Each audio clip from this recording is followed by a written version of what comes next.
Hi everyone.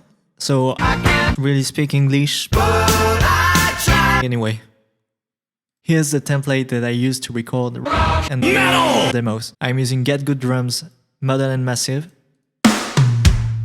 Ample Metal Ray 5, which is modeled after a Stingray bass. Kazrog's Thermionik Field Blue, which is modeled after a diesel VH4 amp, along with Recabinet from Kazrog. And for this project, I'm using the DX7 synth by Arturia. By default, my template opens up with a few plugins on the master bus. First is a compressor, and this is a trick I picked up from Adam Getgood's Creative Live Masterclass, which is to use the compressor at its minimal attack setting and with a very fast release to clamp down the whole mix whenever the snare drum hits. Then we have a general EQ which I use to lift the high end, bump the low end and cut some of the subs. We then move on to an imager which I use to increase the stereo width of the high end while decreasing the stereo width of the low end. Fourth plugin of the chain is a master bus compressor which I use to glue the whole mix together. Then we have a linear phase multiband compressor which I use mainly to keep the low end in check. Then we move on to the limiter which I use only to catch the peaks. I then leave the heavy lifting to Pro L2 by FabFilter.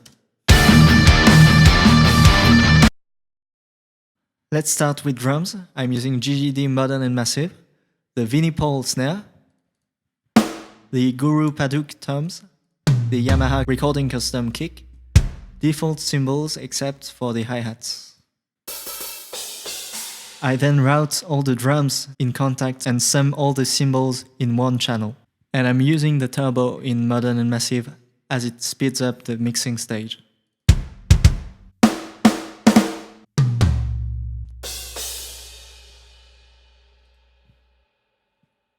As a bad drummer myself, I try to program stuff that can be played by an actual drummer.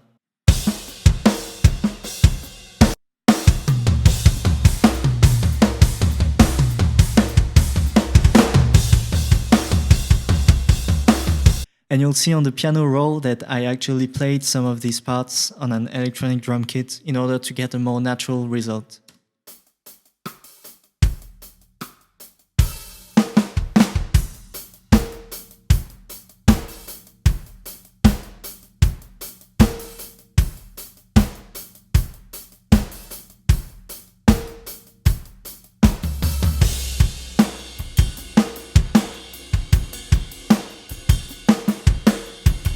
I start by sending various amounts of each drum into a parallel compression bus, in which I crush the signal.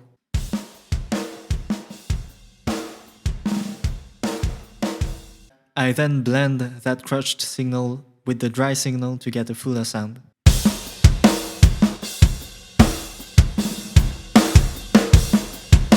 Next, I like to reinforce my room tracks using some additional reverb. This one is my favorite room plugin, and I'm using a very short sound.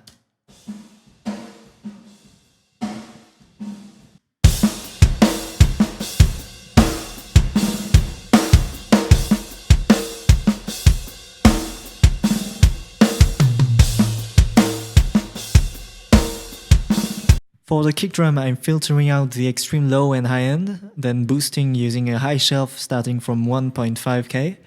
I am then getting rid of the click sound and of the nasty mid-range.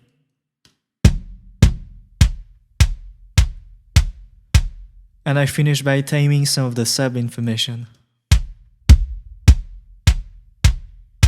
When it comes to compression, I like to use a medium fast attack, fast release, and I usually aim for about -5 dB gain reduction. I then bring back some of the dry subs into the signal. I have some additional EQ to get rid of that build-up around 142.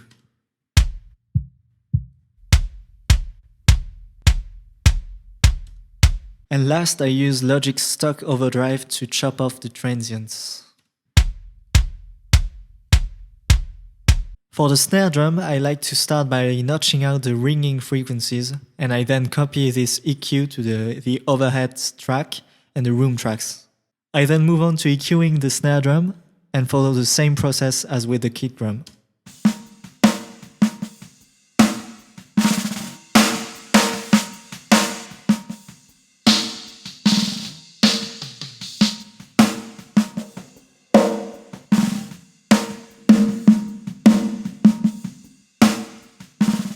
For the snare drum compression, I'm switching to the punch mode of the Pro C2, using a medium fast attack and fast release, and aiming for about -7 dB gain reduction on the hardest hits.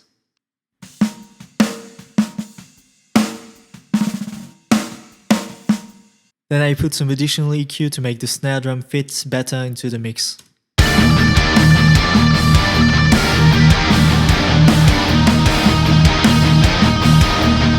And lastly, I'm using the stock overdrive as for the kick drum to tame the transients.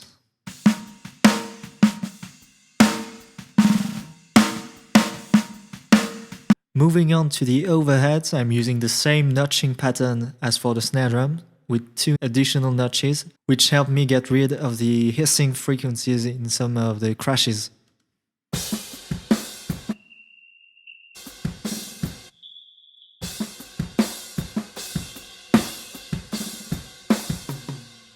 I then tame the high end and get rid of the extreme high end, which I don't need.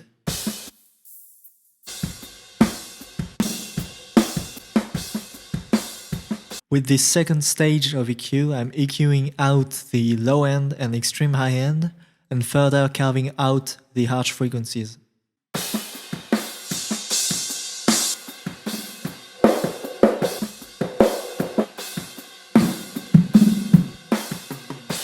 In addition to that, I'm also limiting the snare drum that is coming through the overhead microphones. Then comes compression. For the overheads, I like to switch to the punch mode, go to the fastest attack possible with a fast release, and I aim for in between -8 to -10 dB gain reduction.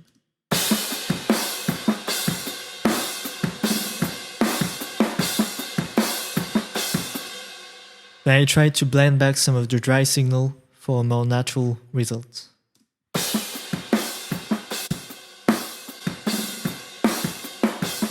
I'm not doing much to the toms, just filtering out the excessive low end and boosting the high end.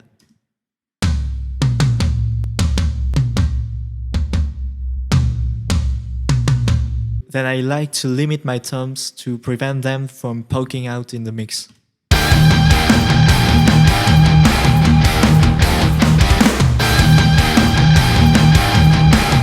Onto the close and mono room mics, I'm using the snare drum ring notching pattern, and I actually found those microphones to be too hi-fi sounding, so I'm shifting out the high end. With the second stage of EQ, I'm EQing out some high and low end, and boosting everything starting from 1.5K, then getting rid of a clicky sound,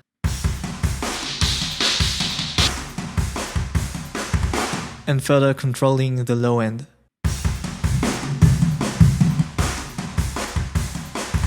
And I'm also limiting some of the kick and snare drum hits.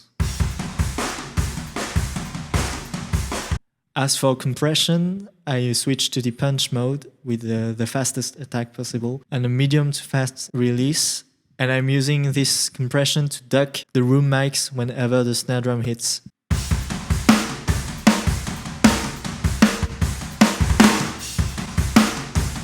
The idea being having a clean snare drum hit in the center followed by the room tracks. I'm following the same concept for the far room mics.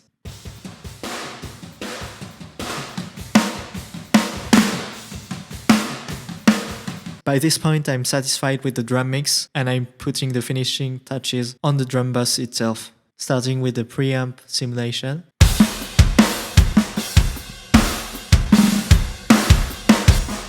Which smoothes out the high end while also bumping the low end. Then I use an EQ to add some aggression. And lastly, I'm using a multi-band limiter to make the drum mix behave better with the final limiter. When it comes to bass, it's of course better to record an actual instrument, but I found this plugin to sound decent for demos. Here's how it sounds completely raw. But then you put a bunch of processing on it and it sounds okay.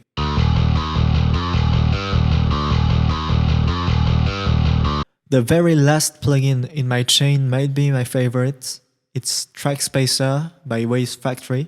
And it's basically a dynamic EQ that subtracts the sidechain spectrum from the current track within a set range of frequencies. In this instance, from 20 to 208 Hz. And I use this plugin to duck the bass's low end when the kick and snare drums are hitting,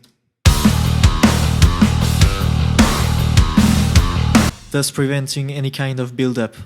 I have a rather minimalistic approach when it comes to guitars, be it using amp simulations or real amps, as I like to spend the time to get the source tone right so that I don't have too much processing to do. In this case, I'm using Positive Grid's Bias FX for preamp FX and to shape the tone going into the amp. So I'm shaving the low end and the high end and a bunch of the mid-range around 500 Hz. That goes into Thermionik Field Blue, which is a VH4, and I'm using Recabinet, ML Sound Lab's best IR in the world, which sounds very good but is very mid-rangey and lacks some of the crunch that I like. And I get that crunch from an Ownhammer impulse response from the Bogner series. Without any post-processing, it sounds like this double-tracked.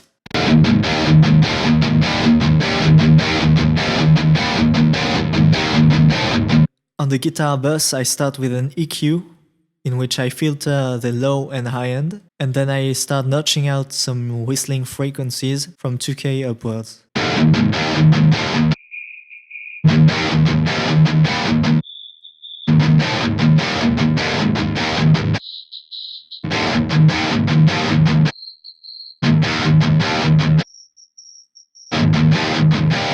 Then I carve out some low mids around 250 to make space for the bass, and some mids around 600 Hz to make space for the snare drum.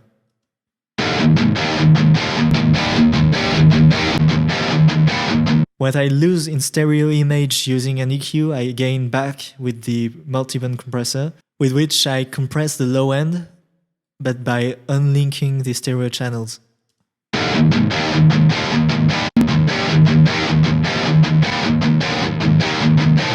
Last in the chain is a very subtle room reverb.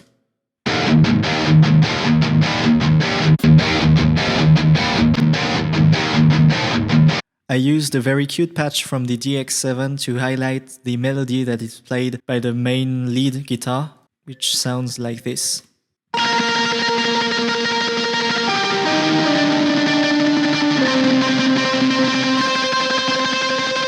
And that's the template I use for my demos. And if I go through this trouble to process everything, is because I find it more inspiring to work in such a context.